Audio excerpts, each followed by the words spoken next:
the United States and the Chancellor of the Federal Republic of Germany.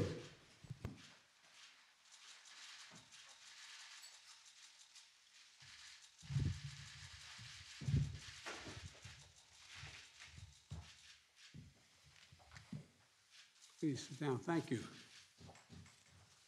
Good afternoon. I'd like to start by thanking Chancellor Scholz for making this visit to Washington. We had an opportunity to have a very productive meeting. I think our staffs wondered whether we were going to let them in at all. We spent the first half hour or more talking together, and it's been a very, very useful meeting. One of the things that struck me was the shared values and that shape how each of us approaches leadership, among them the foundational commitment to the dignity of workers and the need to treat all people with respect. So I enjoyed speaking with you, Olaf, and I know working together will continue to strengthen and deepen our alliance and the extensive partnership between Germany and the United States. Of course, at the top of our agenda today was our united approach to deterring Russia's threats against Ukraine and the long-standing principles of rule-based international order. That's what we spent most of our time talking about. Germany and the United States, together with our allies and partners, are working closely together to pursue diplomatic resolutions of this situation. And diplomacy is the very best way forward for all sides, we both agree, including best for Russia, in our view. And we have made it very clear we're ready to continue talks in good faith with Russia. Germany has also been a leader in pushing de-escalation of tensions and encouraging dialogue through the Normandy format. But if Russia makes a choice to further invade Ukraine, we are jointly ready, and all of NATO is ready. Today, the Chancellor and I discussed our close cooperation and developed a strong package of sanctions that are going to clearly demonstrate international resolve and impose swift and severe consequences if Russia violates Ukraine's sovereignty and its territorial integrity. And I want to thank Germany and all of our other partners in Eastern Europe, in the European Union, for their work in this united effort. We are in agreement that it cannot be business as usual if Russia further invades. We also discussed our shared commitment to NATO's Article 5 responsibilities and reassurance of our Eastern flank allies. We're united in that as well. Already, the United States is sending troops to reinforce the alliance, and I want to thank the Chancellor of Germany for hosting additional U.S. forces and for the long-standing hospitality to our women and men in uniform. We also discussed the challenges we're facing to the international order from China, along with Russia and other competitors that are pursuing more illiberal futures. We've agreed that Germany and the United States will continue to work together to ensure that the rules and principles governing emerging technologies are geared to advance freedom of opportunity, not repression or authoritarianism. We also reaffirmed our commitment to completing the work of integrating the Western Balkans into the European institutions and to finally realize a Europe that is whole, free, and at peace. With Germany holding the presidency of the G7, we also talked about how that forum can harness the world's leading democracies to advance a robust agenda on global challenges, from ending the pandemic to addressing climate change. So the bottom line is this: whether as allies in NATO, partners through the European Union, as leaders of the G7 and G20, or through our strong bilateral relationship, Germany and the United States are close friends and reliable partners, and we can count on one another. There is no issue of global importance where Germany and the United States are not working together, strength to strength, and applying and amplifying our efforts together. So I want to thank you, Olaf, for making the journey today, and I look forward to being the first of many opportunities we can spend together, beginning this meeting and throughout the rest of the year and the rest of our terms. So thank you. Welcome. The floor is yours, sir. Schönen Dank. Thank you very much. Good afternoon from my side as well. I'm very grateful that we had the opportunity to talk in much detail today, and that I was able to make my first official visit here, and that we also could talk about the important questions that we're dealing with today. We are in a very difficult situation, and it is a good thing that Joe and I were able to discuss what we need to do in this difficult context. Of course, there is a military threat in Ukraine, against Ukraine. We cannot remain silent on that. We see the number of Russian troops along the Ukrainian border, and that is a serious threat to European security. And this is why it is important that we act together, that we stand together, and that we do what is necessary together. It is important that all allies, the US and Germany, the transatlantic partnership between the US and Europe, NATO, say the same thing, speak with one voice, and do things together. And we made it very clear, if there was a military aggression against Ukraine, this will entail severe consequences that we agreed upon together, severe sanctions that we have worked on together. So there will be a high price for Russia. This is a very clear message. Everybody has understood it. And I think this message has been made clear again and again, so that even Russia has understood the message now. What is important is that we also intensively worked on preparing possible sanctions together. We don't want to start once there is a military aggression against Ukraine. We have prepared a reaction that will help us to react swiftly if needed. And we will do that. At the same time, it is important to use all diplomatic means we have, and I'm very glad about your great willingness to move forward together, especially the bilateral talks between the US and Russia. And of course, the talks that we have agreed upon within the NATO-Russia format. This is also important, also because Russia needs to understand that NATO stands together and that NATO is prepared. After so many years, there have not been any talks in this format, so it is a good sign that they are happening now. Of course, we have controversial debates there, but it is important that we talk. And the same is true for the OSCE, where we need to discuss about security in Europe. This is also a progress, as tiresome as it may be, and we have not yet reached any very substantial conclusions yet, but it is good to see that this format plays a role now. And the same is true for the talks between Ukraine, Russia, France, and Germany, the Normandy format. We have this format, but we haven't been able to really use it in a productive way over the last few years. So now we have come back to that format. We are having tough discussions in that format, and that shows that there are ways that will lead us out of this difficult situation. And this dual-track approach of clear announcements with regard to sanctions that will be taken if there is a military aggression, and at the same time keeping all dialogue formats open. I think this is the most promising strategy one can have, and that is what we're doing together, and we stand side by side in this approach. We also talked about many other topics that are important for us today, especially when it comes to the G7 presidency of the Federal Republic of Germany.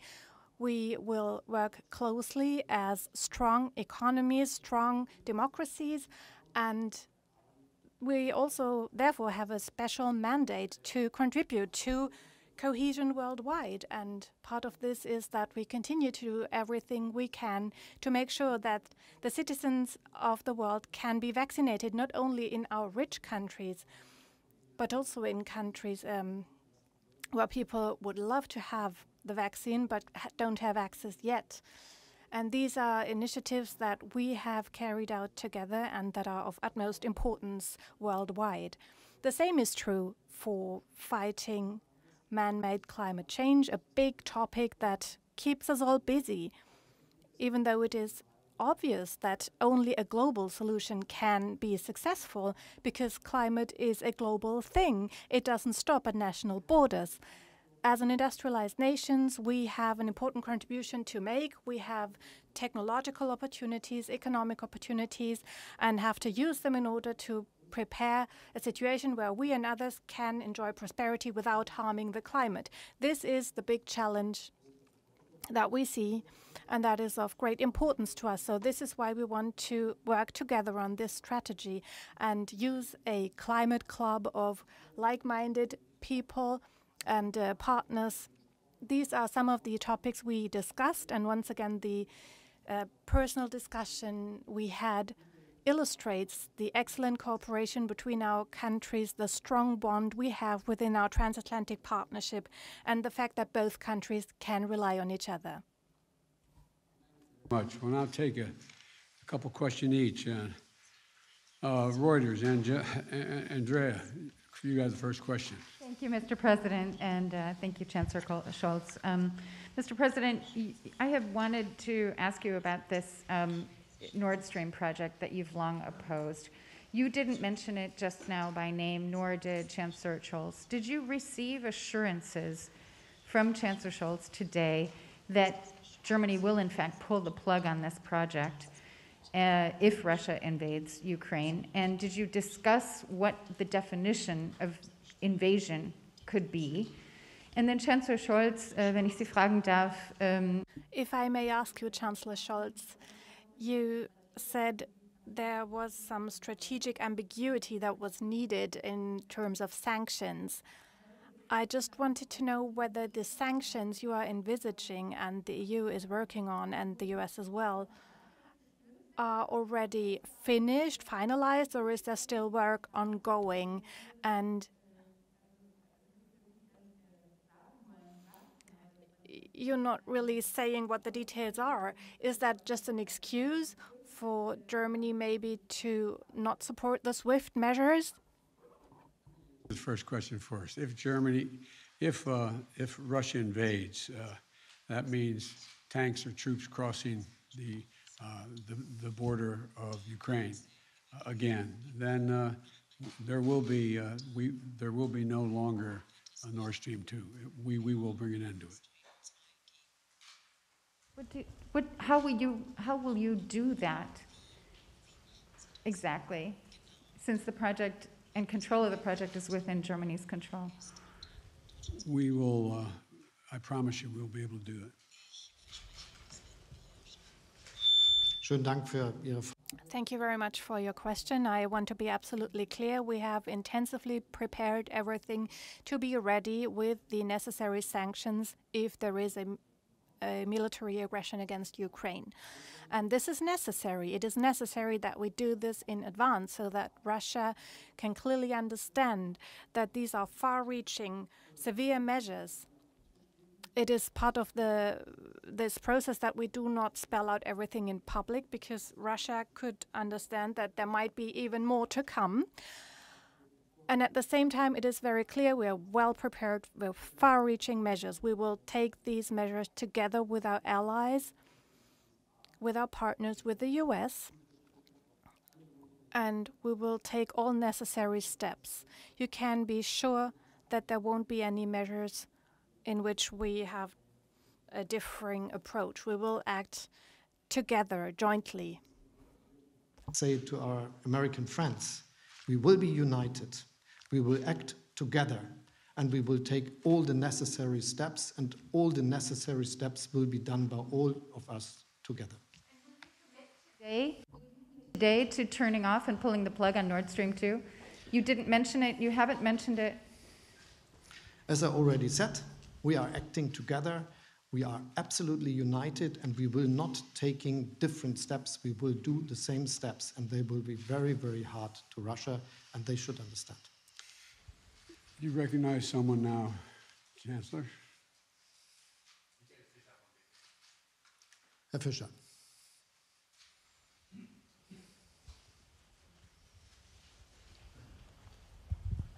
Ja. Michael Fischer, dpa, vielen Dank.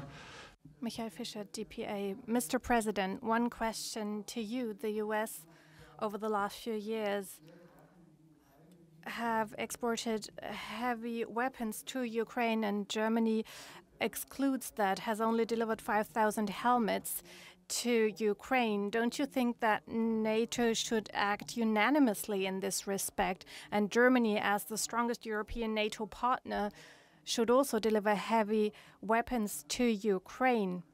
And Ukraine has asked Germany to do so. And on Nord Stream 2, I would also like to ask, don't you think with regard to the threat posed by Russia, Germany should already rethink its position on Nord Stream 2? And the third question, if I may, over the last few days and weeks, there has been severe criticism from the US media and from Congress as well, vis-à-vis Germany, about the reliability of Germany as an ally. This has been called into question. Do you understand this criticism? Is Germany a reliable partner from your point of view? And Mr. Chancellor, also a question to you, Nord Stream 2. You said all options are on the table. You're not mentioning Nord Stream 2 by name. Don't you think if you were to spell this out, you could win back trust as a strong ally here for the US? There's no need to win back trust. He has the complete trust of the United States. Germany is one of our most important allies in the world. There is no doubt about Germany's partnership with the United States, none. With regard to helping Ukraine, one of the largest contributors financially to Ukraine has been Germany. Germany has been in the forefront of making sure of providing economic assistance. You also asked the question, you asked so many, I can't remember them all, but in terms of the US media saying Germany is not reliable, Germany's completely reliable, completely, totally, thoroughly reliable. I have no doubt about Germany at all. Wir sind eng verbunden. We are united, and the transatlantic partnership between Germany and the US is one of the permanent pillars of German policy, and it will be relevant in the future as well, just as relevant. And this will be one of our top priorities always. On behalf of NATO, we are the country in continental Europe that is doing making the largest contribution, financial means, and also military power. And we are the country that contributes a great share. We don't fully agree with the US who pays the biggest part of financial support to Ukraine. Since 2014, about $2 billion direct bilateral support, and within the EU, an additional 3.8 billion that is made available. So substantial financial means to stabilize the Ukrainian economy, and we are willing to continue with that sort of contribution. So this is the very strong and unbreakable friendship between our two countries. Part of this is that with regard to the difficult situation at the Ukrainian border due to the Russian troops, we have made it very clear we will unanimously act in terms of sanctions. Mr. President, once again, a question with regard to arms exports. Do you think it is okay that NATO partners have different approaches here? And on Nord Stream 2, once again, do you think the current positioning of Germany with regard to the Russian threat is okay? Look, there is no doubt in America's mind that Germany is an incredibly reliable ally and one of the leading physical powers in NATO, number one. Number two, the notion that Nord Stream 2 would go forward with an invasion by the Russians is just not going to happen.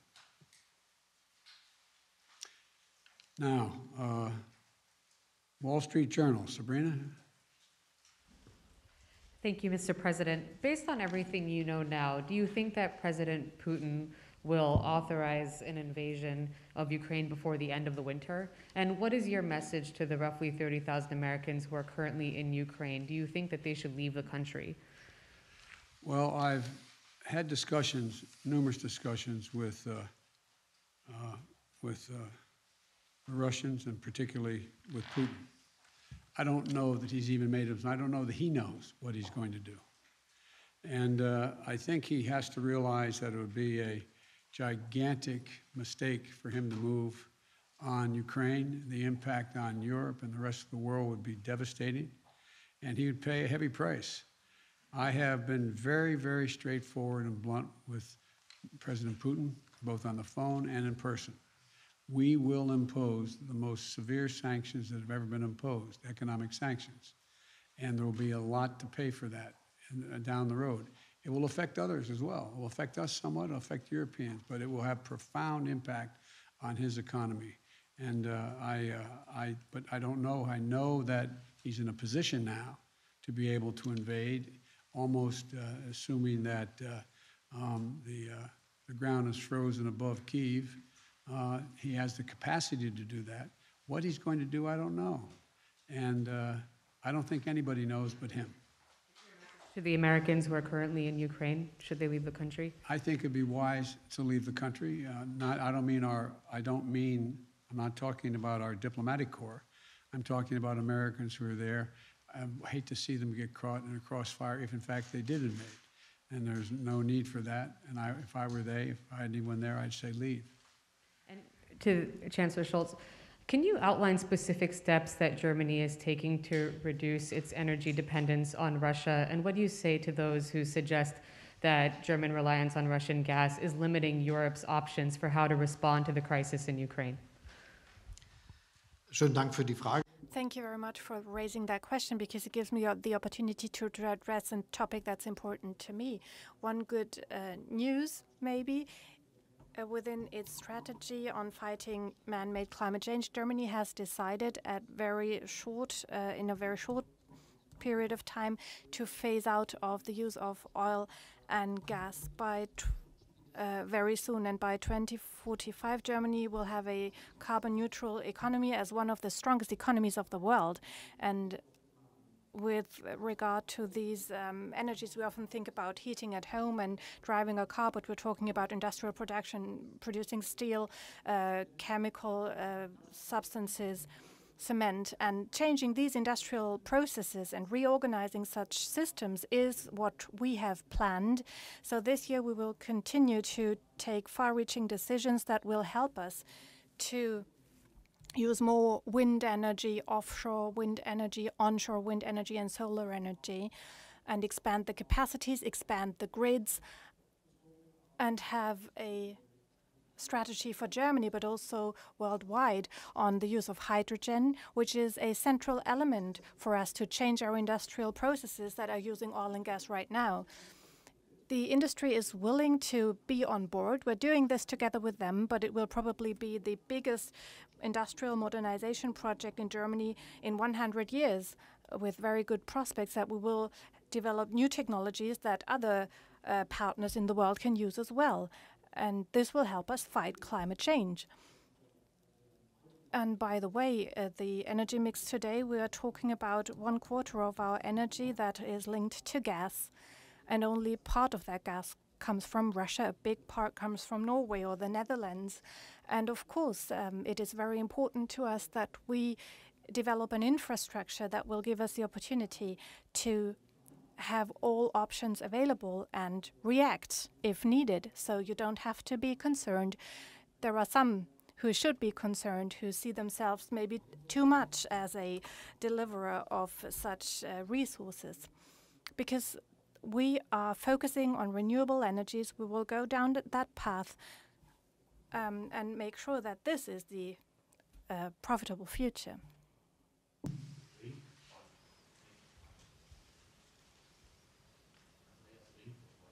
Also, Herr Rinke. Mr. Rinken. Herr Präsident, Mr. President, I would like to ask you a question about LNG. Germany and Europe are much more dependent on Russian gas than other regions of the world. And you promised European allies to help with LNG, but this resource is more expensive. It's not available in the volumes that might be needed to replace Russian gas. And I would like to know from you how you would help Europeans in case of a conflict with Russia. Is this an empty promise, or what can you really do? What can you offer? And in addition, the US are buying oil from Russia worth billions of dollars, and I would like to know whether these transfers are also part of the sanctions package against Russia, And Mr. Chancellor, liquefied natural gas, there is a big controversy in Germany about fracking gas. And how far is LNG even a real replacement, or is it also with a view to the climate club you intend to found? Is it really an alternative to Russian pipeline gas? Let me respond. First of all, we are looking at opportunities to make up for lost gas, LNG, from Russia. We're underway of trying to see what we can do to do that, dealing with our friends around the world as well. We think we could make up a significant portion of it that would be lost. But you know, what everybody forgets here is Russia needs to be able to sell that gas and sell that oil. Russia relies, a significant part of Russia's budget, it's the only thing they really have to export. And if in fact it's cut off, then they're going to be hurt very badly as well. And it's of consequence to them as well. This is not just a one-way street. And so we are looking at what we could do to help compensate for immediate loss of gas in Europe if it occurs.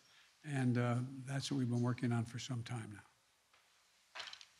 Ich bestätige zunächst mal, dass wir I can confirm that we work closely with the United States of America.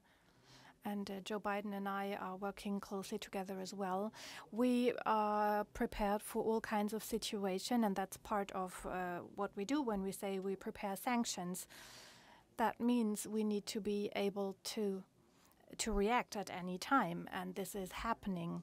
With regard to the use of LNG, I can say that the biggest volume of LNG used across the world is gas, and that is part of the debate.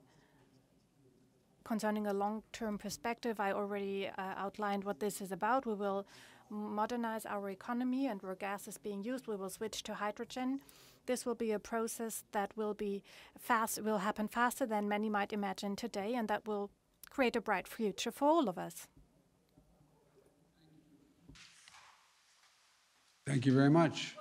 Appreciate it. Yes. Given that there are 100,000 The answer is yes.